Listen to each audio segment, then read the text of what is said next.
And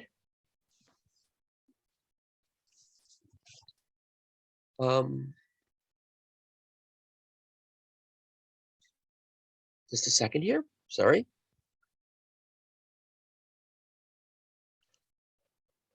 Lisa is an avid traveler, a public speaker, and all-around creative person. Lisa is a university lecturer currently based in Japan. She's been teaching in the field of language and linguistics for 15 years, from universities in Jamaica to a high school in France, and at every level in Japan, from kindergarten to university. Lisa has been using presentation software creatively in the classroom and at conferences, webinars, and conventions for the past 9 years. And she has delivered numerous instructional presentations on designing effective audience-centered presentations since then. Today, she'll be presenting on the topic, presentation design with the audience in mind. Lisa, take it away. Thank you so much, David. All right, so I'll be sharing my slides starting now. And let me move this up a bit so we don't get those Zoom death screens, the black screens showing in front of my presentation. So I'm taking a look at the chat and I can see your faces on my right. So excellent setup for me. So again, welcome everyone to my presentation, and I want to say a special good evening to my family and friends who have joined all the way from Jamaica. And the topic of my presentation, as you can see here, is presentation design with the audience in mind. Lisa, sorry to interrupt, but you have a black square all right across your top title. I see. I was wondering about that. Thank you. So how about now? It's okay. Perfect. Thank you. All right. So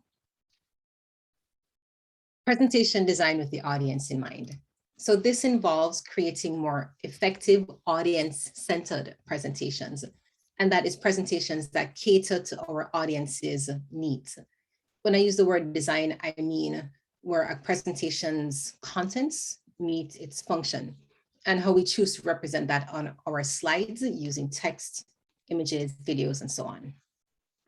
Designing a presentation with the audience in mind requires that we become more conscientious presenters, recognizing that a presentation is as much about what we want to share as it is about how well our audience will receive it. So my first question to you, dear audience, what for you is the hardest part of giving a live presentation? Please tell me in the chat.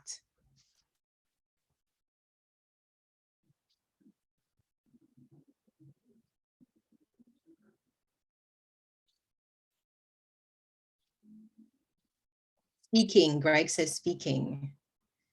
Kinsella, time management. Sinette, worrying about tech failure. Yes.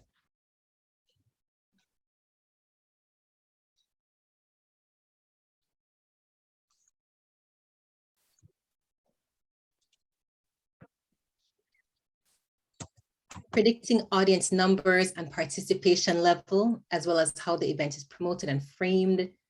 Managing the various screens you want to pull up. Yes, Kirsten, I just had that happen. I even turned on my presentation before most persons came on. There was no black screen. Then when I went to present, suddenly the black screen pops up and I had the same exact setup as I did when I tested it out before. Nerves. Are they listening? Oh, and nerves, that's my mommy. Hi, mommy. Nerves. Are they listening? Do they agree? Do they like me? All right, excellent. So the reason I started making presentations like these, which are kind of meta presentations, as I call them, so I'm making a presentation about making presentations, was because in the past, whenever I would present, I would often get asked questions from the audience about how I actually made the presentation itself. Half the questions would be about the presentation design and half would be about the contents of the presentation. And I started to realize that there are many persons who wanted to upskill their presentation design skills. Now, for me, I'm one of those rare persons who actually likes presentations. I thoroughly enjoy creating them. I kind of look at them as an artistic outlet, and I like sharpening my public speaking skills. But whenever I tell people that I like giving presentations, they tend to look at me like I'm French, because there's just so much anxiety around delivering a presentation. And when I've asked persons this in the past, what for them is the hardest part of giving a presentation, and even a few weeks back, I posted this on Facebook and Instagram, trying to elicit responses. Most of the responses I'd get, and even from you, my audience members today, tend to center around the prep. So the amount of work involved in putting a presentation together, or the creation and the design of the presentation, how the slides look, the anticipation leading up to presentation delivery, and then the actual delivery itself. So public speaking in front of the audience. And someone once identified the audience as the hardest part of giving a presentation. And when she did this, I was surprised by the response. But when I thought about it, it made a lot of sense. This is the reason we feel nervous, all those eyes that are on us. And when we feel this kind of anxiety when it comes to delivering in front of an audience, it's really that unknown with the presentation itself. What if something goes wrong? What if I forget to say something? Or with the audience, we worry about being judged, about how our audience will receive our presentations, whether they'll understand our topic and how they'll react to our presentations. Interfacing with an audience can give us a very deer in the headlights or kitty in the headlights feeling. So maybe while we're prepping, our minds might race us to all these different scenarios that we could encounter. We might even have a flashback to that difficult audience member in that one presentation, that one time, and hope that we don't get that kind of experience in our presentations. It's like we're back on the playground and we're hoping that the kids won't be mean, but instead that they'll play nice. The fears that we have about our audience members actually holds a far more powerful tool for effective presentation design than a lot of us tend to realize. And I'll dive back into this further down in presentation planning. But when it comes to designing a presentation with the audience in mind, I've identified 4 things for us to consider: the audience themselves, the logistics of presentation delivery, planning the presentation, and of course, designing or creating the presentation. So let's jump in with the audience. Whenever we're presenting in front of an audience, it's imperative that we find out who our audience is. Are they experts or novices, or a mix of both?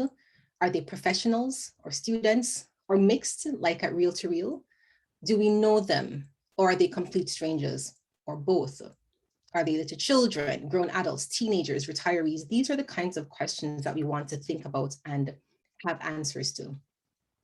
Another important question is, how many persons will there be? Or is it up to fate, like today? Is it a class of 30 students or webinar with just 5 adults? And how much do they know about the topic and contents? How much does the audience know? Now, the answers to these questions are ones that I always take under consideration in every single presentation that I do, regardless of whether it's in the classroom for students or if it's at a conference or a webinar like right now. And I use the answers to create a kind of profile of my audience. I don't always explicitly write out my profile, but I bear this in mind when I'm creating my presentation. So this is my profile of you, my dear Reel to Reel audience members. So I figured that most persons would be TESOL professionals with maybe some EFL university students. The vast majority of you would be adults, certainly aged 18 and older. Most of you would be strangers, but of course I do have colleagues, I have family, I have friends who are here today.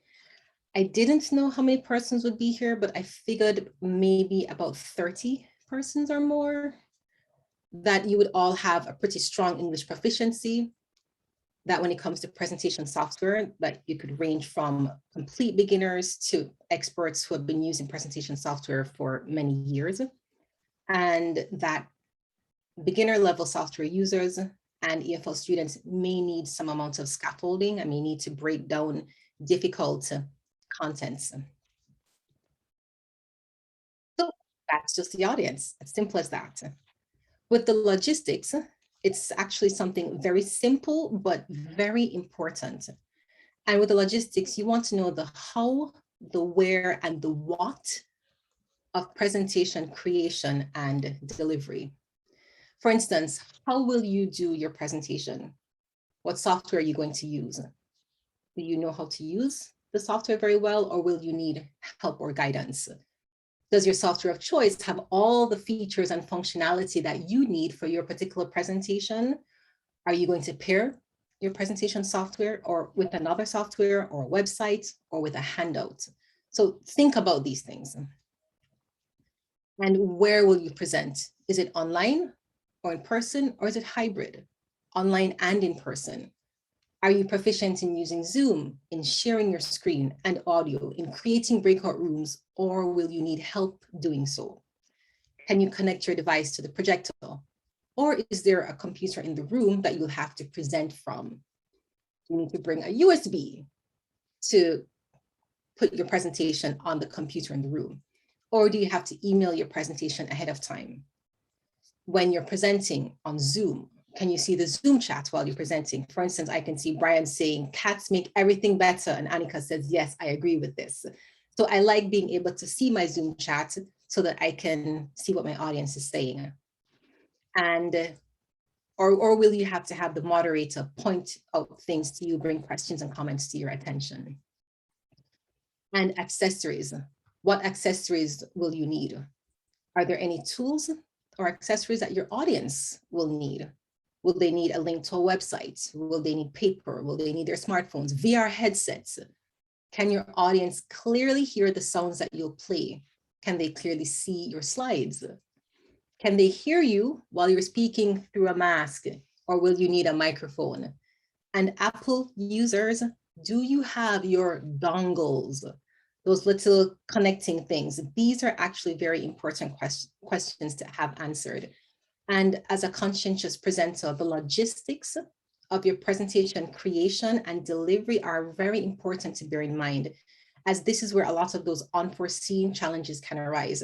For instance, just before I came in here to do my presentation, I told my husband, hey, make sure you don't trip the connecting cable to the internet, so that there are no challenges on my end. Anything that I can mitigate, I think about it ahead of time. And it was actually because of the logistics of a presentation that went really sideways that started me on the road to where I am now. Back when I was in grad school, my colleagues and I were going to present at this really big international conference that was being put on by the Society for Caribbean Linguistics. And my department had an instructor who was going to help us create our presentations. And we did mock presentations in front of each other for feedback. But when it was my turn to present, I took out my very new MacBook laptop and I just unplugged the projector from the laptop in the room. And when I went to connect it to my laptop, I couldn't find the port. I didn't know at the time that I needed a dongle to connect my laptop to the projector. Yes, Sanette, learning from past experiences.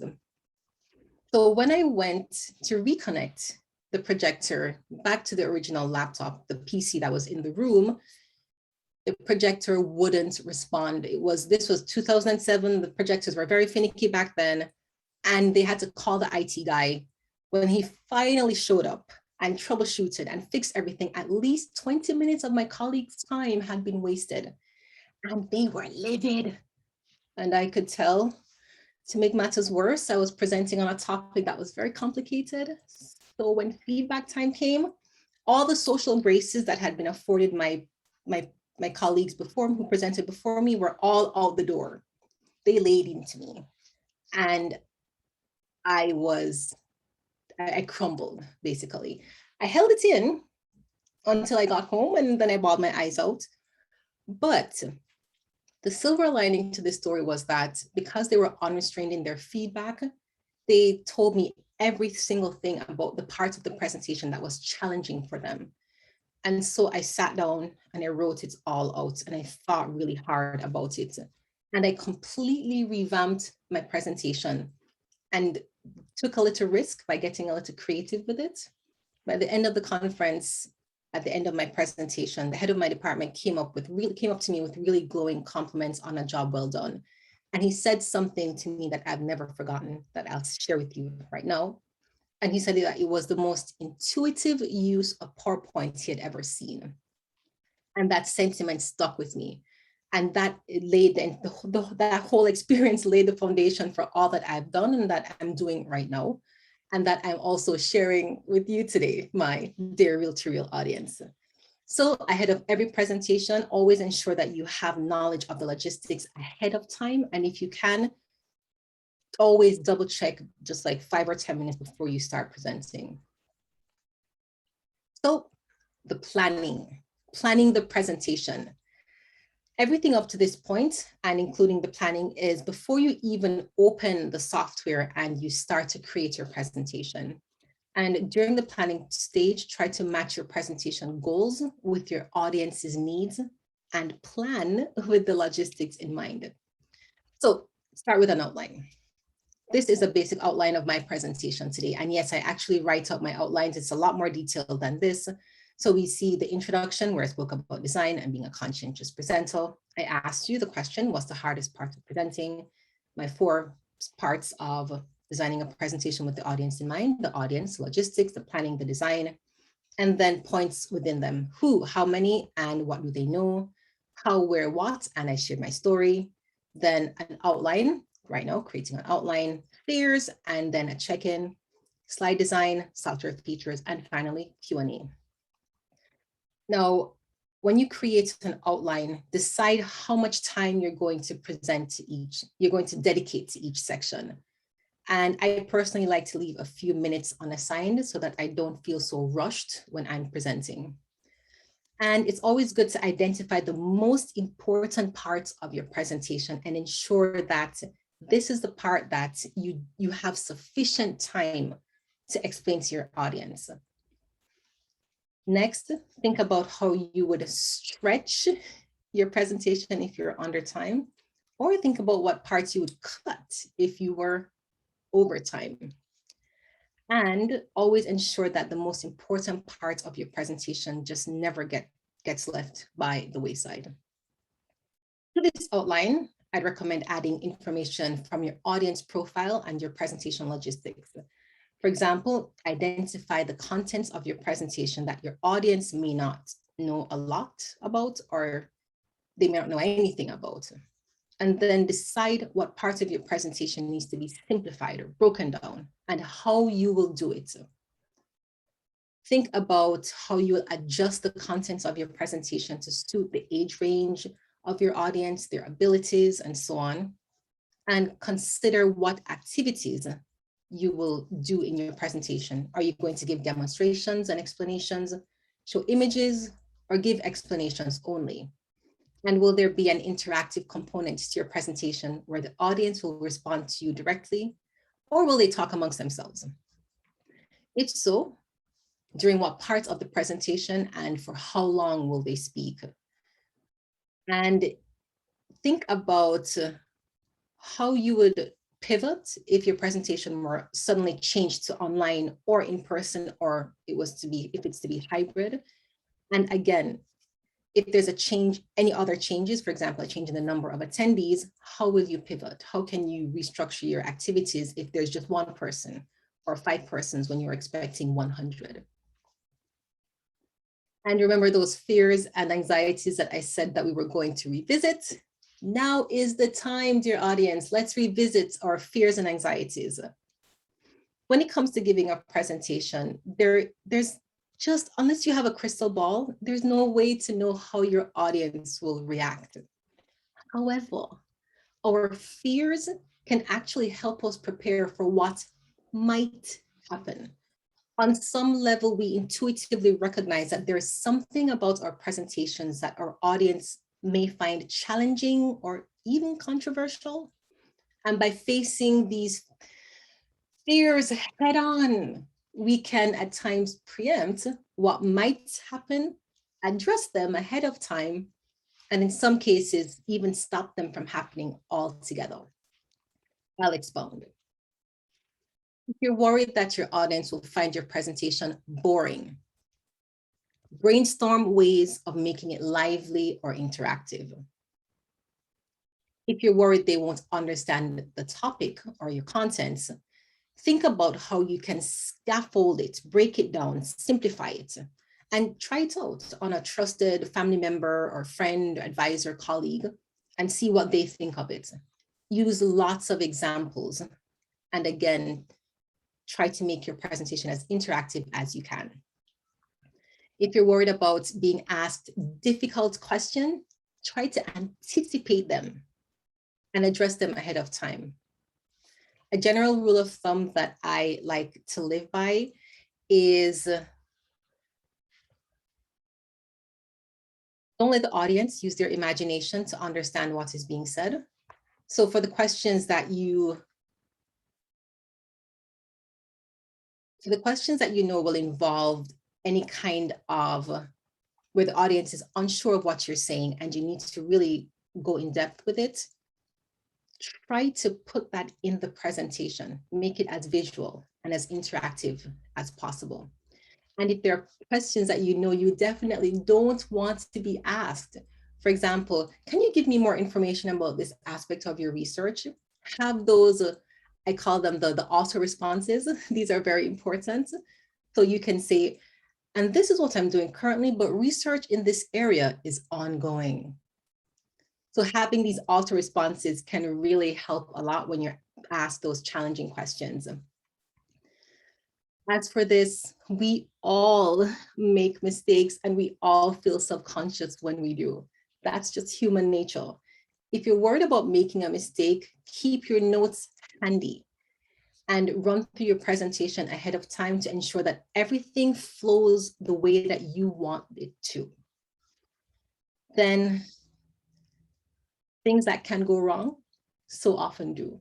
But it's important to recognize those that are outside of our control and those that are within our control. So for me, using my MacBook and changing the projector to try to connect to it, that was within my control. I should have tried that before I went into the room. I should have known all the parameters of presenting, because by not knowing it, I upset my colleagues, which then had a negative outcome for me.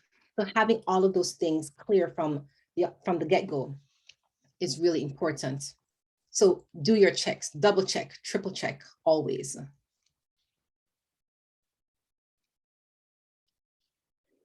So up next, the design. This is where you will open your presentation software and put everything together on your slides. And a general rule of thumb that I always recommend for slide design is don't say what you mean, show what you mean. Try to avoid those paragraphs of text that your audience will have to read, or having paragraphs of text on your slide that you read to your audience. Your audience came to your presentation for you, for what you have to say. And it makes it a lot easier for them to hear what you have to say when your slides are there more as a visual aid, an assistant, and where you are the main course, the slides are the side orders then. So keep your points as clear and concise as possible, and use photographs, use clip art, use screenshots, and include texts and shapes to point things out on the screen. You can add videos to your presentation to add a nicer element if you're pointing something out to your audience. So whatever presentation software you decide to use, it's really there to help you enhance your presentation and to help to drive your topic home to your audience members. So capitalize on the features of these presentation software. And there are quite a number of features that you can use in your presentations on your slides. You can use text, images, videos, sound, shapes, animations. And if you've been to any of my past presentations, some of these slides will look very familiar. And that's because when it comes to designing my presentation, I am a big advocate of repeating, not reinventing the wheel, but reusing the slides that you already have. If there is a part of a presentation that you've given in the past that applies to one that you're giving right now, copy and paste. Don't do it all over again. Cut down on time by reusing aspects of your presentation in the past. When it comes to age range and changing things up depending on your audience, when it's kids, I like to have really lively animation, balls that bounce, bats that swing. I have the words coming in very jumpy, very lively, and they tend to enjoy it very well. However, when it's adults, it's simple animations, very simple design. But I'm a big advocate of injecting a bit of ourselves in our presentations. So making it interesting for us, but simple and easy enough for our audience to digest.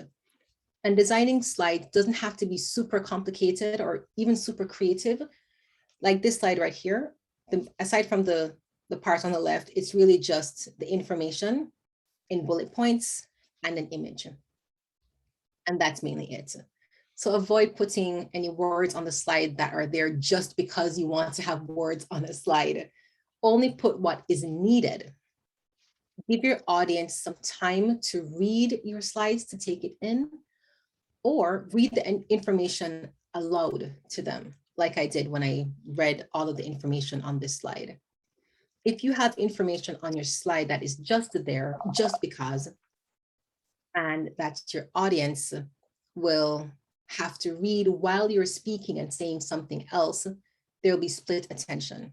So in this case, because I've already read this slide, you already know what's on it. So I don't feel as afraid of split attention while you're reading this slide. I want to have your complete attention. So these are the things to think about when designing your slide. If you use charts and tables, consider that this may be your audience's very first time to see them. So it's always important to explain what they're looking at. So you can use shapes, arrows, text to point out the information on the chart, or you can just point to it with your finger if you are there in person. On Zoom, I can't point to anything because you can't see what I'm pointing at. So I use shapes to help me point things out. Kind of like this. Here's an image. If I want to point out different things in the image, I just use arrows and you can know exactly what I'm talking about. Also, before I forget, I always plug this website in every single presentation that I do because they're absolutely wonderful. This is Pexels, PEXELS.com, and they have a lot of photographs and videos that are entirely free to use in your presentations.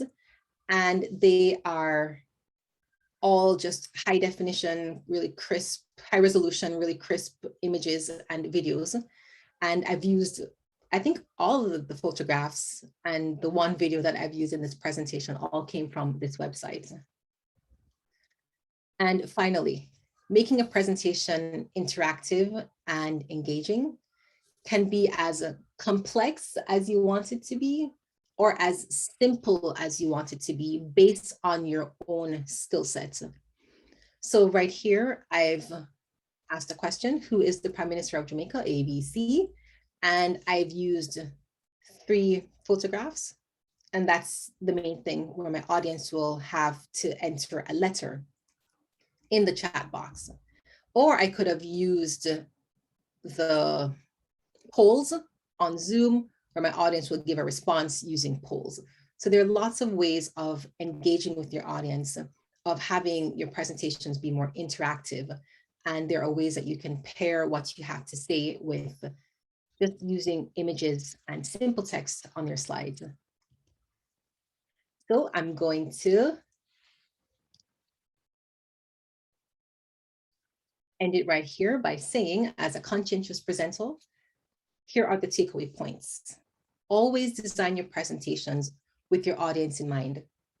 Think about how well they can understand what you're saying and try to anticipate any challenges they may have and address them ahead of time. And try to make your presentation as visual or as interactive as you can. And don't forget to inject a little bit of your personality into your presentation design. I like to use color in my presentations, and you saw that all throughout, lots of colorful elements. And don't be afraid to take calculated risks. Thank you, Katie Ann. I just saw the answer. Oh, I'm sorry. I'm curious about the answer to, I guess, the question of who's the Prime Minister of Jamaica. It was C, Prime Minister Andrew Holness. Okay, and don't forget to, don't feel shy about taking risks with your presentation design, because this is how we actually grow as presenters. This is how we help our audience to fully understand our presentations. And this is kind of what makes our presentations interesting and memorable to our audience members.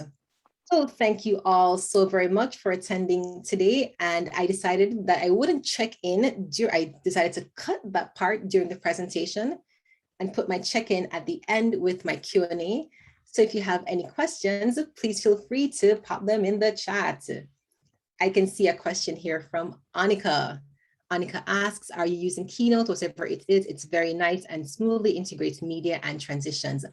Annika, yes, that's right. I use Keynote. I use Keynote almost exclusively.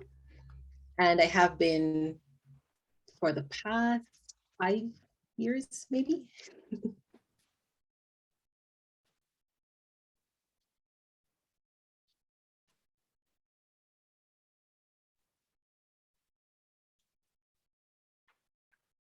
So Annika says, I've never used Keynote. It intimidates me. How did you learn? Most of what I learned with Keynote was self-taught, or I went to YouTube University and looked it up online and stuff on YouTube. If there was something that I wanted to learn how to do, I often find, I'm a very visual and tactile learner, tactile first, visual second. And so I learn best by trying things out. So I opened Keynote. I had to relearn the lingo because whereas with PowerPoint, it's animations, with Keynote, it's build. So the terminology is different. The idea is the same, but the terms are different. And just understanding which ones Keynote has. And that's actually kind of why I like Keynote, because of how smooth the transitions are.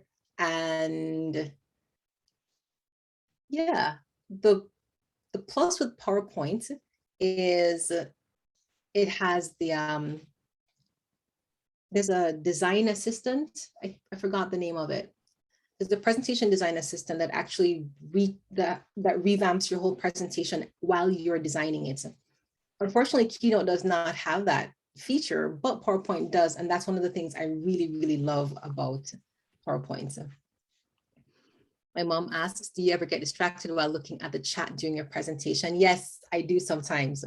For instance, there's no fan in my room currently. It's just the background that's kind of glitchy. That's creating, I think there's I saw where I was being told that there's a fan blowing on me, but there's no fan. It's just the background on Zoom. And how long does it take you to prepare a presentation like this one? That is a very good question. I really like presentation. I really like presentation design, and I love the creative aspects of it. So I will actually spend hours on my presentations. This one, I started it at the start of this week. And I maybe dedicated an hour a day on it. So 7 hours, maybe. Thereabouts. And Linnea, does Keynote have an online accessibility feature like Google Slides does? Yes, it does actually. And that's what I did with this presentation. I used iCloud. With iCloud, you get 5 GB free. And I uploaded this presentation to iCloud.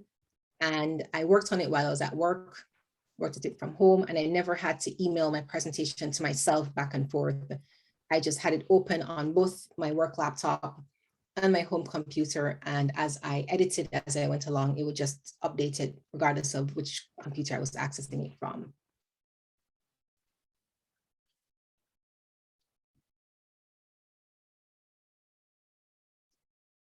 Do you plan differently for Zoom versus face-to-face? Yes, I do, Annika. So when I am presenting, so fun fact, I actually prefer presenting in person because I like being able to see my audience. I like looking at people's faces, and I get a lot of immediate feedback from my audience whenever I do that. That's one of the things I really like about presenting face-to-face. When I present on Zoom, some persons will have their cameras off, and even if their cameras are on, I'm not seeing everyone.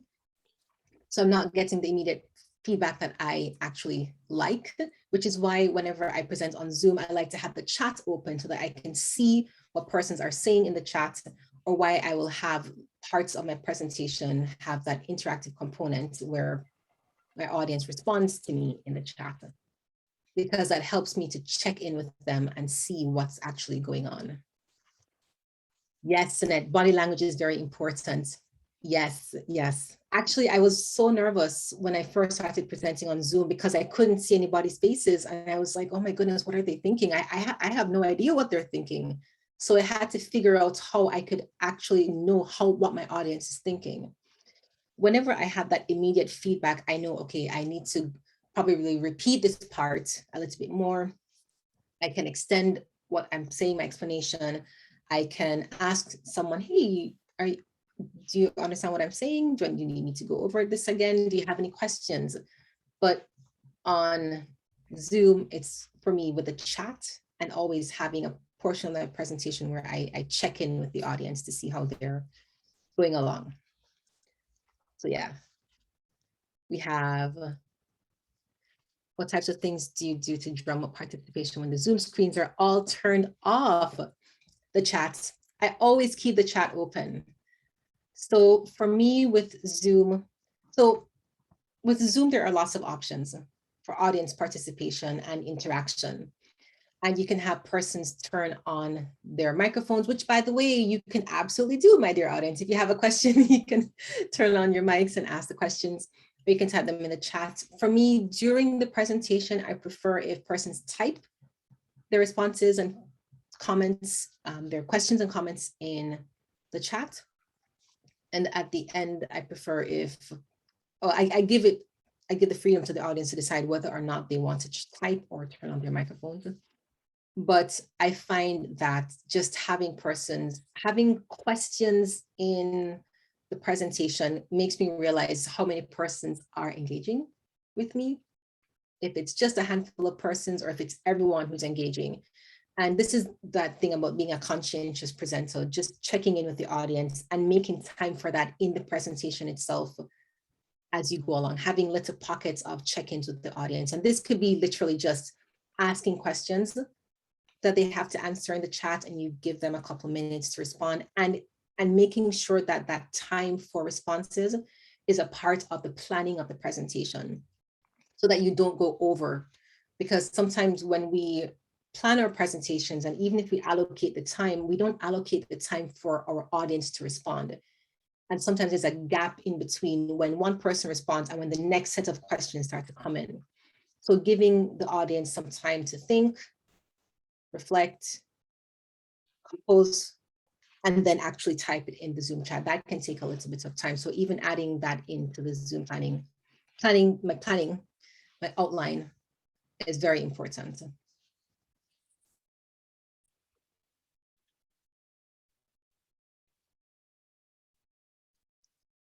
Thanks, David.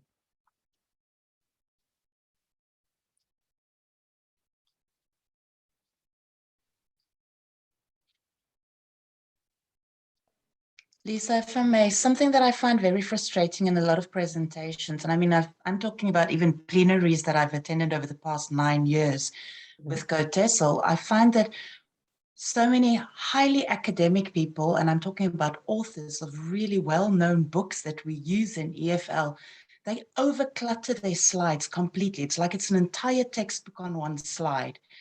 And I often wonder, it's like these people are really into education and language and everything else. And so it's often, for me as an attendee, it's quite frustrating because it's really hard to read everything that's on the screen. And usually it's so much information, it's so small, it's so hard to try and focus and then to listen what the author is saying. So just for me personally, as a rule, I go with maximum 10 lines on a slide.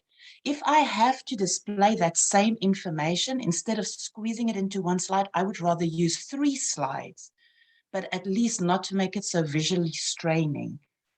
So that's just something, an opinion that I wanted to share. So I really could resonate with what you said about too much information and split attention, and because I personally find that really hard.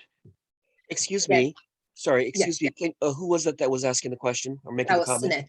That was Sinet. Then if you're going to make a comment orally, please say your name because we can't see. Oh, sure. Thank you, David. Sorry, I was not aware of that. I'm just Because saying I for can see everybody. you on my screen at the moment. So I wasn't thinking about that. Thank you so much, Sinet. And yes, that's actually a very good point. I think when persons have a lot of information on their slides, I think that's the nervousness speaking. When it comes on to giving a presentation, there's often pressure to have something on the slides. And that pressure to have something on the slides means that we're not sure what to put on the slides, so we put everything on the slides. And having that information on the slides is also a help to us as presenters. So we're able to read the slides, see the information, and remember what we want to say. However, for the audience, and that's where creating audience-centered presentations comes in. For the audience, it can be a lot more challenging trying to read everything on the slide while also listening. In Jamaica, we have an expression, you can't ride and whistle. It's hard to read and listen, doing 2 receptive things at the very same time. One has to take priority. And these are the things to think about when presenting. Think about how to just use bullet points then, just having the bare minimum. Imagine you're paying for each letter on the slide. This is back in the day. You're sending a telegram and you have to pay for letters, right? Think of what is the most important thing that you have to say and just put that on the slide. And you can say everything else. You can have your notes handy, and your notes can help you to remember what you want to say. So that's a very excellent point, Sinet. I do understand where it comes from. I know for me, whenever I attend other person's presentations, I have found that persons tend to get nervous whenever I attend their presentations, and I've had persons apologize to me when I attend their presentations, and I always feel so bad because I don't attend presentations judging someone's presentation, because I know what that feels like. I understand the nervousness that a presenter feels. And for me, this is your time to shine. I'm not there to make notes of what you did wrong or anything like that. But whenever I present, I like to give tips on how to make presentations better. And it always helps when I'm a member of the audience. It's always nice when I can hear what the presenter is saying, because I came for you. I came to hear what you have to say, and what you have to say is more important to me than what you put on your slide. Frankly, you could have given a talk with no slides whatsoever. It could just be maybe a handout. I've been to presentations where persons use a website, and you go on the website and you do the activities. So there are so many options for presenting that don't involve having to use your slides and having to put everything on the slides. And Kadian says, yes, Lisa, the chat does it for me too. I find that on Zoom, participants prefer to type in the chat instead of opening the mic to speak.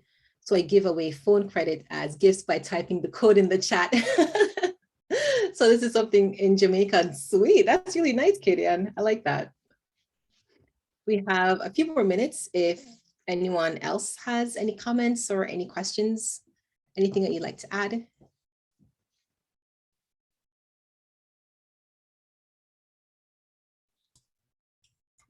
I just If not, pop in.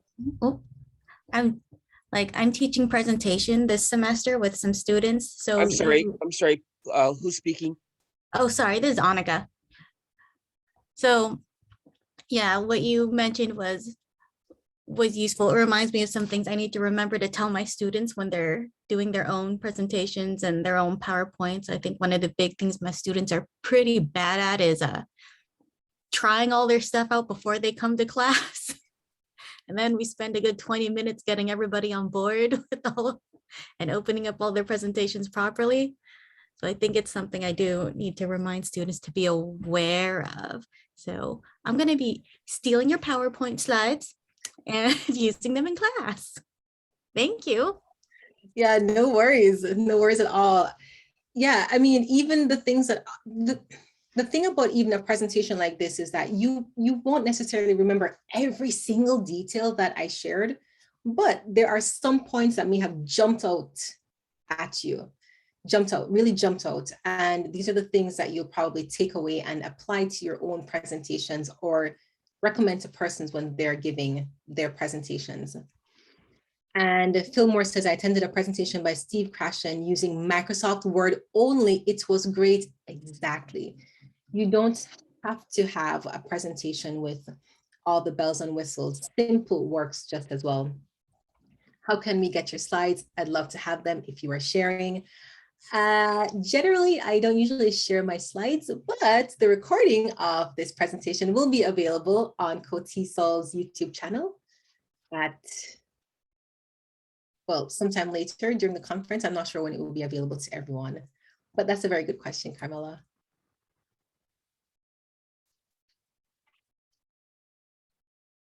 Okay.